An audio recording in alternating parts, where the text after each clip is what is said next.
Bonjour à tous, je vais vous faire la présentation d'un système domotique basé sur une carte Arduino ATmega 2560. Donc voici le système, directement relié au tableau électrique nouvellement installé. Le système est muni d'une carte ATmega 2560, donc qui permet de piloter l'ensemble des périphériques, un Ethernet Shield qui est relié directement sur le réseau local via un câble Ethernet, et enfin derrière les systèmes de commutation, donc une carte standard, une carte de 16 relais standard, donc alimentée en 12 volts, qui est capable de piloter donc des tensions de 230 volts sur des relais. Et enfin derrière une carte, on peut voir les borniers gris, donc une carte qui est elle-même pilotée en 230 volts, qui renvoie ensuite des signaux en 5 volts sur la carte, qui permet l'observabilité.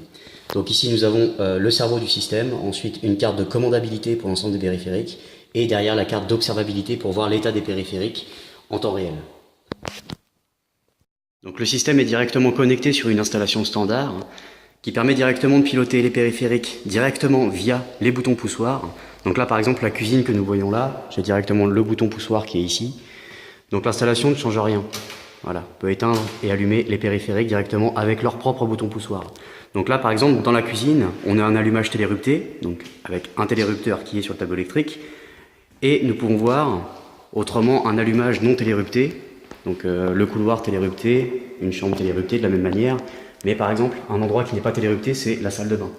Donc là, par exemple, c'est un allumage simple. Voilà. Donc ici, pas de télérupteur, mais une petite bidouille au niveau du système domotique qui permet finalement de transformer ce système d'allumage simple en allumage va-et-vient avec le bouton poussoir présent sur la paroi du mur qui est un premier bouton et enfin directement sur la carte de relais qui se trouve donc derrière, qui est un interrupteur virtuel finalement piloté par le système. Donc voilà comment est géré l'allumage simple finalement du point de vue du système, donc qui représente un interrupteur virtuel finalement, et directement pour les systèmes téléruptés, c'est directement relié sur un relais donc qui permet de commuter en fait un certain temps le télérupteur et enfin de le relâcher, de la même manière qu'on le ferait sur un bouton poussoir. Alors l'intérêt de câblage du système est de pouvoir finalement de piloter les périphériques sur une installation déjà existante, donc grâce au bouton poussoir présent sur les parois, et finalement de pouvoir aussi piloter les périphériques via un terminal de lecture HTML, donc un PC, une tablette ou autre. Donc là par exemple via une tablette, on va le faire directement via le PC. Donc pour ça, on rentre directement l'adresse IP de la carte, donc ici 192.168.1.177, pardon, et on arrive sur une page d'accueil sur lequel il est impératif de rentrer un mot de passe. Donc ici pour l'instant c'est juste admin, rien de bien compliqué. Une fois qu'on a pénétré directement sur le système, donc il nous annonce la température. Donc là actuellement elle est à 0 degré puisque aucune sonde de température n'est reliée, donc autrement c'est sur une entrée analogique.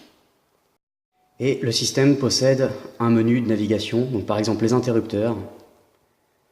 Donc la page interrupteur qui permet directement de piloter l'ensemble des périphériques, donc avec tous les boutons, tous les périphériques reliés l'un après l'autre.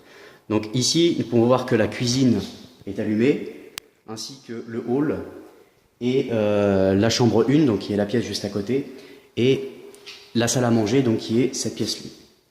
Voilà. Donc par exemple, si je devais, donc on peut voir directement que les boutons sont à on. Donc là, on va pouvoir directement les éteindre avec les boutons, donc via l'interface. Donc par exemple, on va couper la chambre 1, par exemple. Donc là, je vais cliquer. Voilà, la chambre s'est éteinte. Et ainsi de suite pour l'ensemble des périphériques présents dans la maison. Donc là, par exemple, on va s'amuser à éteindre la cuisine. Voilà, la cuisine s'est éteinte, etc. Il y a ensuite un mode qui permet d'allumer l'ensemble des périphériques. Donc tous les périphériques qui sont reliés sur le système pourront être allumés directement. Donc allumer tout. Donc là, on va entendre tous les relais claquer. Voilà. Donc là, toute la maison s'est allumée, que ce soit périphérique intérieur, extérieur. Vraiment, toute la maison s'est allumée. Les toilettes, la laverie, la salle de bain, etc.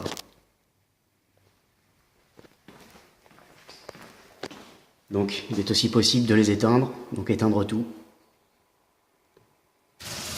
Voilà, tous les périphériques se sont éteints. Il y a aussi la possibilité de régler directement 4 boutons au maximum, c'est-à-dire allumer tout, bouton 1, bouton 2 et bouton 3. Donc l'intérêt ici, on va le voir dans une page de configuration système par la suite, c'est de pouvoir régler certains périphériques sur allumer tout, bouton 1 en fait, par exemple régler que la cuisine, la chambre et puis le hall par exemple, qui permettrait d'allumer que ces périphériques-là lors de l'appui sur le bouton 1 et d'éteindre que ça lors de l'appui sur éteindre tout bouton 1. Donc ça, on verra ça dans la page de configuration.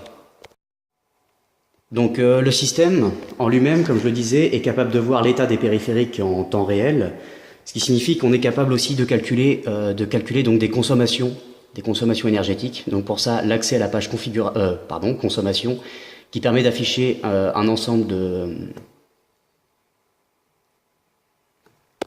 qui permet d'afficher donc un ensemble de données. Donc en l'occurrence ici un tableau qui nous permet de voir en fait par périphérique l'énergie en kilowatts consommée. Donc là on peut voir par exemple chambre 1, on est à 20 watts, donc ensuite le temps d'allumage, etc. Un camembert qui permet de vérifier donc l'ensemble des périphériques qui étaient allumés. Donc là par exemple là il n'y a que la chambre qui a été incrémentée, puisque on va voir tout à l'heure que le tableau finalement va être dynamique lors d'un rafraîchissement de la page. Il doit être dynamique, je crois que j'ai dû le régler sur 2 minutes de rafraîchissement. Et enfin un tableau de consommation énergétique en kilowatts qui permet de montrer en fait les courbes de consommation. Donc il faut savoir que toutes les 12 heures, la mémoire donc les données qui se trouvent dans la RAM, donc les données de puissance qui sont enregistrées finalement dans ce tableau, qui sont intégrées dans la RAM, toutes les 12 heures vont être directement envoyées dans la mémoire EEPROM, donc dans une mémoire non volatile, qui permettra directement de calculer tous les jours les consommations supplémentaires. Donc c'est un algorithme qui devrait tourner pendant 5 ans, sur 12 mois, donc janvier, février, mars, avril, jusqu'à décembre, et qui devrait montrer donc le nombre de kilowatts, donc l'énergie consommée par l'ensemble de la maison. Donc voilà 2 minutes après, où j'ai fait un rafraîchissement de la page. On peut voir directement le camembert qui s'est incrémenté, donc il y a une mise à jour qui s'est faite à 18h34. Il est 18h46. Donc les consommations totales, consommation totale est de 230 watts finalement. Et donc on peut voir que la cuisine a consommé donc 19%. Je vais ramener le curseur dessus. Donc la cuisine on est à 19%. Le couloir on est à 28%, etc. Donc avec une consommation de 60 watts, pardon. Donc voilà pour la page de consommation énergétique. Le système intègre aussi un système de scénario en fait de présence pour les utilisateurs dans la maison. Donc pour ça on peut activer ou désactiver directement un mode scénario. Donc là actuellement il se trouve désactivé, mais il est possible aussi de l'activer. Donc il est possible de faire une configuration du mode scénario. Donc voici le principe, c'est-à-dire un tableau de plage horaire avec les horaires de minuit jusqu'à 23h, avec l'ensemble des périphériques qu'on peut commuter directement un à un. C'est-à-dire que la cuisine, par exemple, tout ce qui est en jaune, par exemple à minuit et demi jusqu'à 1h, la lumière de la cuisine va être allumée, etc. Donc tout ce qui est en jaune, la lumière va être allumée, tout ce qui est en rouge, la lumière est éteinte. Ça veut dire qu'on a des plages horaires à chaque fois d'une demi-heure. Donc avec l'ensemble des périphériques connectés, là, par exemple j'ai envie d'aller voir la lumière du couloir.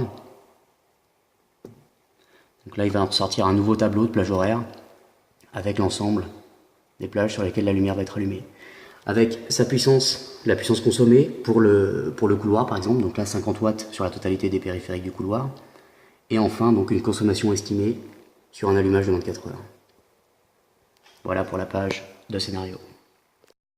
Enfin, le système est totalement configurable, c'est-à-dire que là, avec l'onglet de configuration système, il est possible de régler l'intégralité du système avec, en l'occurrence, les configurations réseau, avec le réglage de l'adresse IP de la carte. Donc là, on peut voir ce que j'ai rentré comme adresse IP, donc qui correspond tout à fait avec l'adresse IP.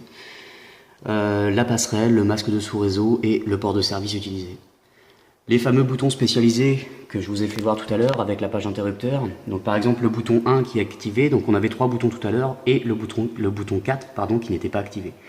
C'est-à-dire que par exemple si je veux, là en l'occurrence le bouton 2 possède les périphériques suivants, c'est-à-dire tout ce qu'il y a on, c'est-à-dire de la cuisine jusqu'aux toilettes. Non pardon, pas les toilettes, jusqu'à la chambre 3. Et enfin la salle de bain, c'est-à-dire que le bouton 2 concerne que ces périphériques-là. Rien d'autre. Donc lorsque j'aurai appuyé sur allumer tout, bouton 2, tous ces périphériques là qui étaient éteints s'allumeraient, et ensuite pour éteindre de la même manière à l'inverse. Voilà. La page de pilotage en elle-même qui est très intéressante lors de l'installation du système. Donc comme je le disais tout à l'heure, il y a des périphériques qui sont en mode télérupté, avec la cuisine en l'occurrence, donc avec un télérupteur directement sur le tableau.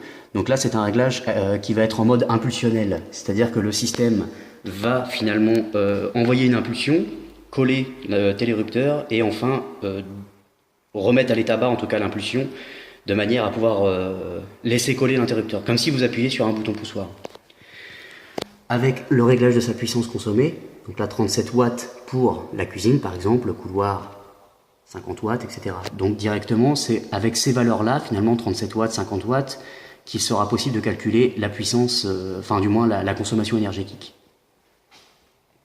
Donc par exemple ici on va avoir un mode auto-maintien pour la salle de bain, comme je vous expliquais tout à l'heure. C'est-à-dire que la salle de bain elle-même est reliée en allumage simple. Voilà donc pour la description du système. Donc à savoir que lorsque vous avez finalement un système donc télérupté, le système en fait se câble tout seul, puisqu'il suffit simplement de relier un des relais donc sur la carte de commandabilité directement sur une entrée du télérupteur, donc n'importe quel télérupteur, peu importe. Si vous avez un allumage simple, et bien dans ce cas-là, ça fera un petit peu le type de la salle de bain, c'est-à-dire de transformer cet allumage simple en allumage va-et-vient finalement, avec un bouton sur le pan de mur et un bouton donc, qui servira de bouton virtuel finalement. Et en dernier lieu, donc un allumage va-et-vient, par exemple une cage d'escalier, qui elle serait obligatoirement à modifier et à passer sur un type d'allumage télérupté. Donc puisqu'on passe à plus de 2 boutons dans ce cas-là.